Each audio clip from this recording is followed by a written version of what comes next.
कुछ मेरे छात्रों ने मुझसे पूछा कि स्वामी सर, आप इतने बीजेपी के विरोधी क्यों हैं। उनका प्रश्न वाजिब था, उनकी जो चिंता थी वो वाजिब थी। तो मैंने अपना कर्तव्य समझा। अब एक एक को मैं क्या समझाऊं। मैंने कहा कि स्वामी जी की कक्षा में इसको डालता हूं और सब लोग समझें कि क्या मैं बीजेपी का विरोधी हूं। और मेरा जो पृष्ठभूमि है, आज तक की जो पृष्ठभूमि है, पिछले 71 साल की जो पृष्ठभूमि है, उसके हिसाब से क्या मैं बीजेपी विरोधी हूँ, क्या मैं वामपंथी हूँ। तो पहली बात यह है, मैं वामपंथी नहीं हूँ। जबकि वामपंथ में कोई बुरा मैं इसलिए नहीं मानता कि सरदार भगत सिंह वामपंथी थे, और सरदार भगत सिंह जो थे वो नास्तिक थे, तो नास्तिक भी थे, वामपंथी भी थे। लेकिन न तो मैं वामपंथी हूँ, न मैं नास्तिक हूँ, मैं तो आस्तिक हूँ, लेकिन सरदार भगत सिंह को मैं मानता हूँ।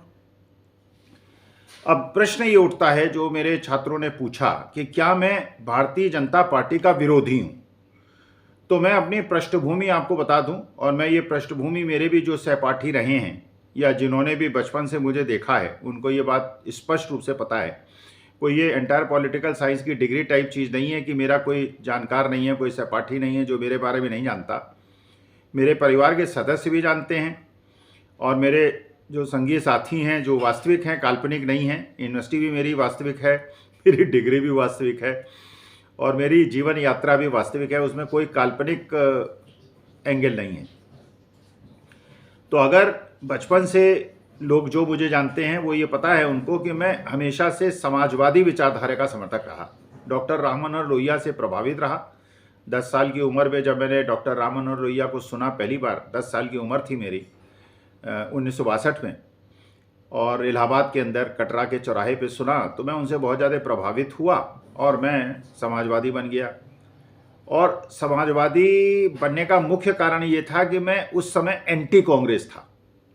मेरे दिमाग में ये एक भावना थी कि जो सत्ता पक्ष है वो जो गरीबों के साथ अन्याय हो रहा है उसको रोकने में असमर्थ है, गरीबी को नहीं हटा रहा है, अमीरों को अमीर बना रहा है, और क्योंकि ये गरीबों का शोषण हो रहा है इसलिए मैं कांग्रेस का विरोधी था और डॉक्टर लोहिया का समर्थक था। और विरोध का ही कारण था। तो जब जयप्रकाश नारायण जी का आंदोलन हुआ तो उस समय भी मैंने सक्रिय रूप से जयप्रकाश के आंदोलन में पार्ट लिया और कांग्रेस का विरोध किया, और जीवन के करीब पहले 50 साल में एंटी कांग्रेस रहा। उसके बाद फिर मैंने अटल जी का शासन देखा। अटल जी का शासन मुझे अच्छा लगा। एक आध दो कमजोरियां थीं, वो उनकी मजबूरी थी, क्योंकि वो उस संस्था से आते थे जहां की मूल विचारधारा उसी प्रकार की थी, लेकिन तब भी उन्होंने एक सामंजस्य रखा। और क्योंकि उनकी सरकार बहुत सारे सहयोगियों के बल पे थी तो उन्होंने सामंजस्य भी रखा और देश को एकजुट करने का जो भी प्रयास कर सकते थे उन्होंने किया। कुछ जरूर भटकाव हुआ, लेकिन तब भी मैं अटल जी का समर्थक था। मैं भारतीय जनता पार्टी का उस समय तक समर्थक था और कांग्रेस का समर्थक तब भी नहीं था।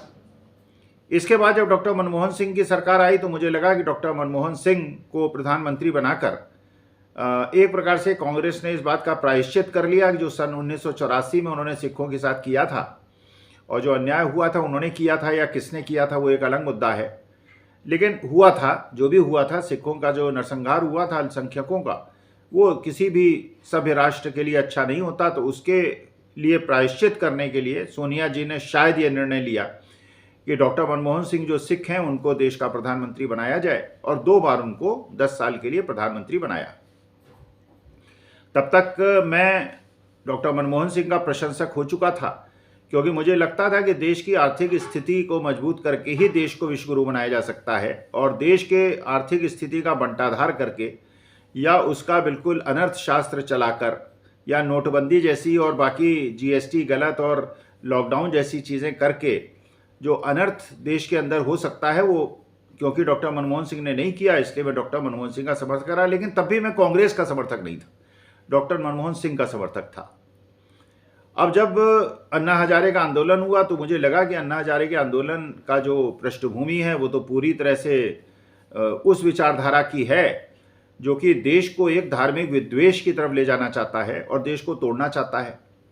और मेरा स्पष्ट विचार था कि भारत वर्ष को एकजुट रखने के लिए, इसको विश्वगुरु बनाने के लिए, इसको महान शक्ति बनाने के लिए आवश्यक है कि यहाँ पे धार्मिक विद्वेष ना हो, धार्मिक सद्भावना हो, सब लोग एक दूसरे से मिलजुल के रहें और भारतीयता की और हिंदुस्तानियत जो है हमारी वो कायम रहे। और हिंदू मुसलमान सिख ईसाई बौद्ध पारसी जैन ये सब जो विद्वेष है, इससे देश कमज़ोर होगा। और मुझे लगा कि अन्ना हजारे का आंदोलन जो था उसी प्रकार से प्रेरित था, जबकि उस समय देश के ज़्यादातर लोग अन्ना हजारे के साथ थे, मैं उसके विरोधी था और मैं मानता था कि एक प्रकार का फ्रॉड मूवमेंट है। और उससे खैर उन्होंने एक ऐसी भावना तो प्रबल कर दी कि देश के अंदर बेईमानी बहुत है और लोकपाल बनेगा, और अन्ना हजारे 16-17 दिन तक, पता नहीं कितने दिन तक भूखे रहे और काफ़ी नाटक हुआ, नौटंकी हुई, सारे टेलीविज़न ने उसको दिखाया और पूरा पैसा तंत्र और धन तंत्र और जनतंत्र सबका उपयोग करते हुए अन्ना हजारे को दूसरा महात्मा गांधी बना दिया गया और उसके बाद उनके आंदोलन से कांग्रेस को हटा दिया गया। खैर कांग्रेस हट गई, इससे मुझे कोई आपत्ति नहीं थी। मुझे केवल आपत्ति जो थी, और मैं क्यों अब बीजेपी का विरोधी हुआ, तो वास्तविकता में मैं बीजेपी का विरोधी नहीं। मेरे को बीजेपी की जो अटल जी की या राजनाथ सिंह की या नितिन गडकरी की अगर सरकार हो तो शायद मुझे इतना ज़्यादा विरोध नहीं होगा, क्योंकि वो धार्मिक विद्वेष की राजनीति एक हद तक करेंगे, उसके बाद शायद नहीं करेंगे, क्योंकि वो जानते हैं कि देश का जो हित है वो इस बात पे है कि देश एकजुट रहे, 140 करोड़ लोग एक साथ रहें और मिलजुल के रहें, क्योंकि आपसी विद्वेष से और आपसी लड़ाई झगड़े से कोई भी देश महान नहीं बनता। अगर आप विश्व का इतिहास पढ़ेंगे, वही देश समृद्ध हुए हैं जहाँ पे धार्मिक सद्भाव है, और जहाँ भी धार्मिक उन्माद ने प्रबलता प्राप्त की है वो देश बर्बाद हो गए हैं। तो खैर ये दिशा जो निर्धारित की गई और जिस प्रकार से हिंदू मुसलमान किया गया, मुगलों को हटाया गया और मंदिर मस्जिद के झगड़े ख़त्म किए शुरू किए गए, मस्जिदों के सामने रामचरितमानस का पाठ हुआ। अरे हम भगवान के पूजा करने जाते हैं, मंदिर में जाते हैं, घर के अंदर हमारा मंदिर है, सनातनी हूँ मैं, हम करते हैं, लेकिन हम मस्जिदों के सामने जाके क्यों पूजा करेंगे, हनुमान चालीसा पढ़ेंगे, ये बात तो मेरी समझ से परे है।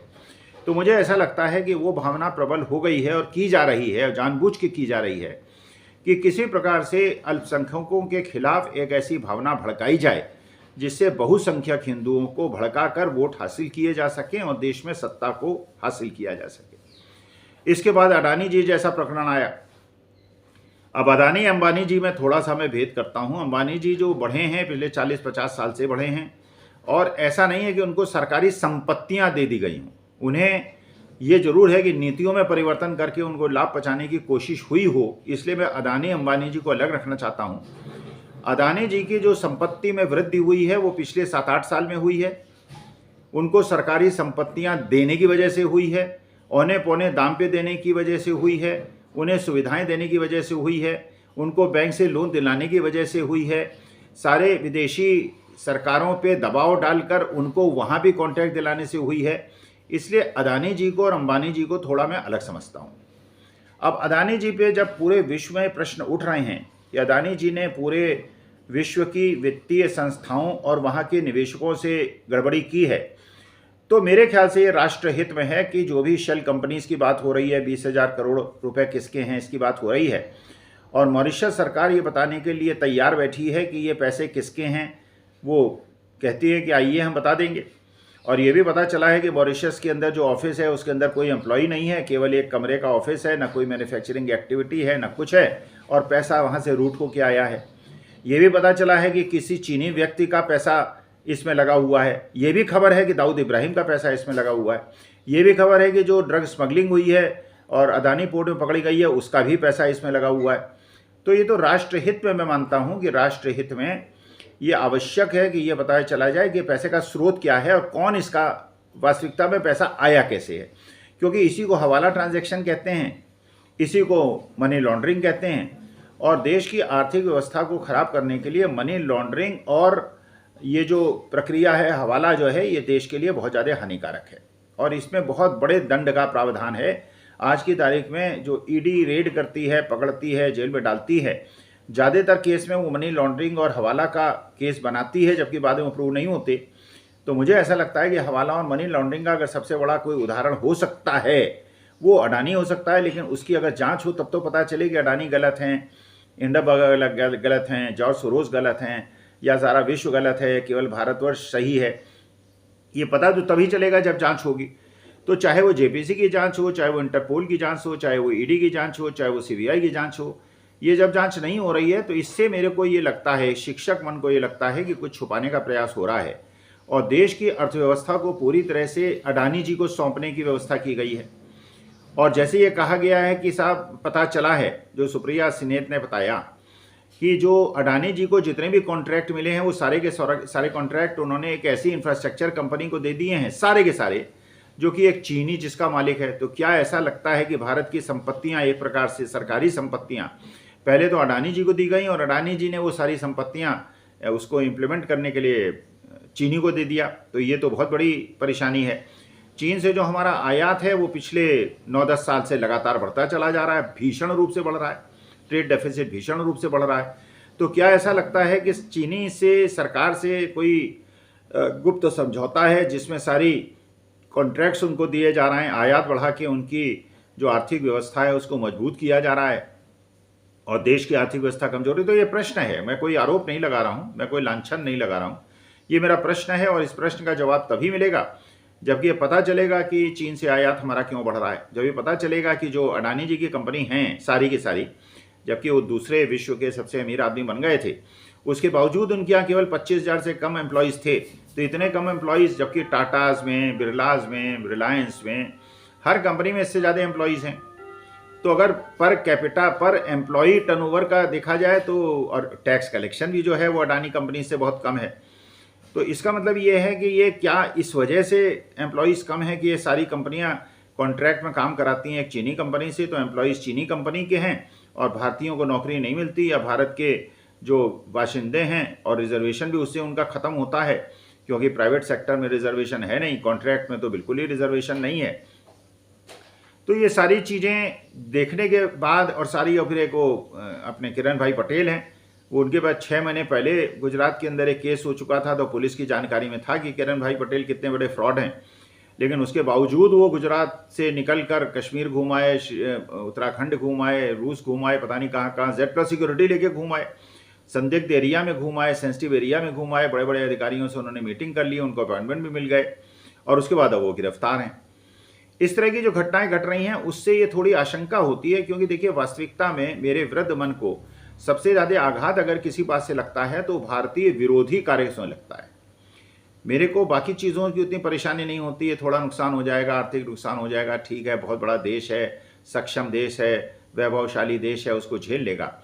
लेकिन अगर देश की आंतरिक सुरक्षा पे खतरा आएगा, क्योंकि अगर कोई भी फ्रॉड आदमी जिस पे पुलिस के केस ऑलरेडी रजिस्टर्ड हैं, अगर वो कश्मीर घूम ले, सेंसिटिव एरिया कश्मीर जैसे एरिया में घूम ले और Z+ सिक्योरिटी लेके घूम ले और स्वच्छंद घूमता रहे, तो इससे देश की सुरक्षा पे खतरा लगता है।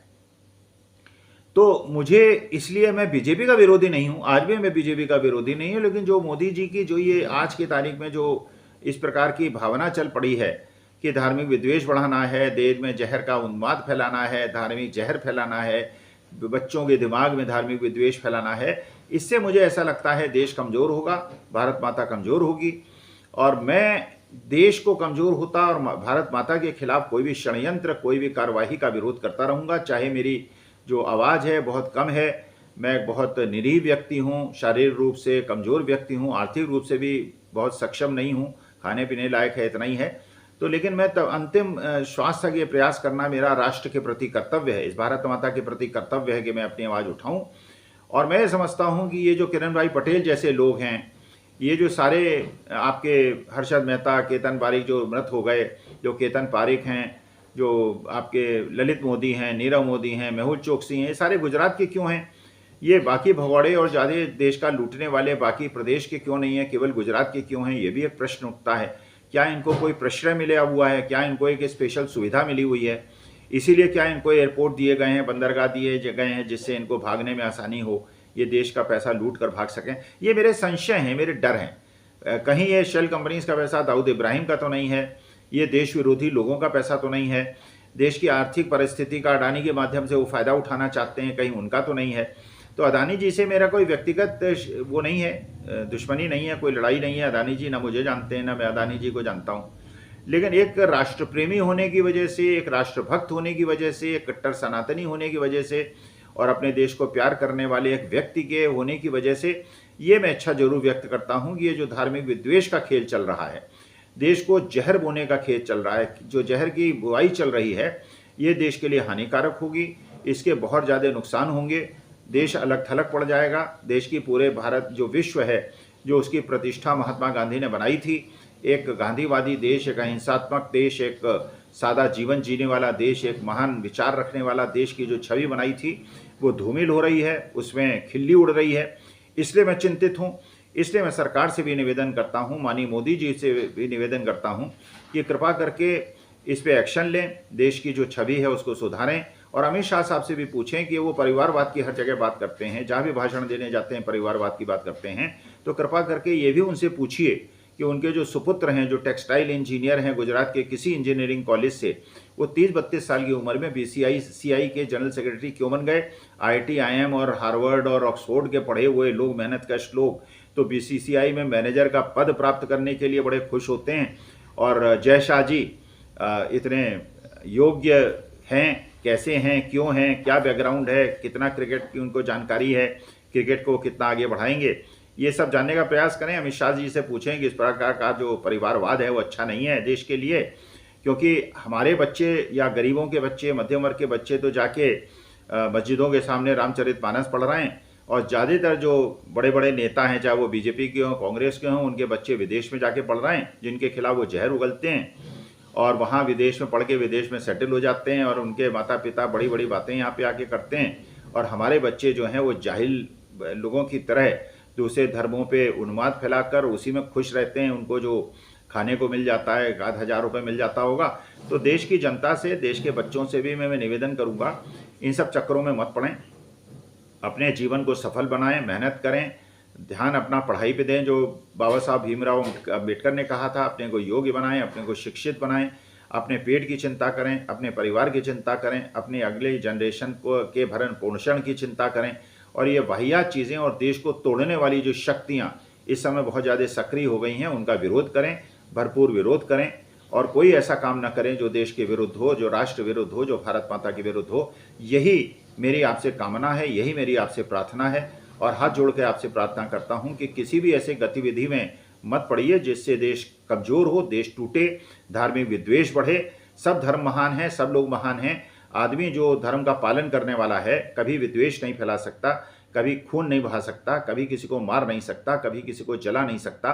तो जो लोग भी इस प्रकार के कृत्य में लिप्त हैं वो धार्मिक नहीं हैं, वो केवल दुष्ट हैं, ढोंगी हैं और देश विरुद्ध लोग हैं और टुकड़े टुकड़े गैंग हैं। यही मेरा आपसे कहना था। धन्यवाद। Thank you.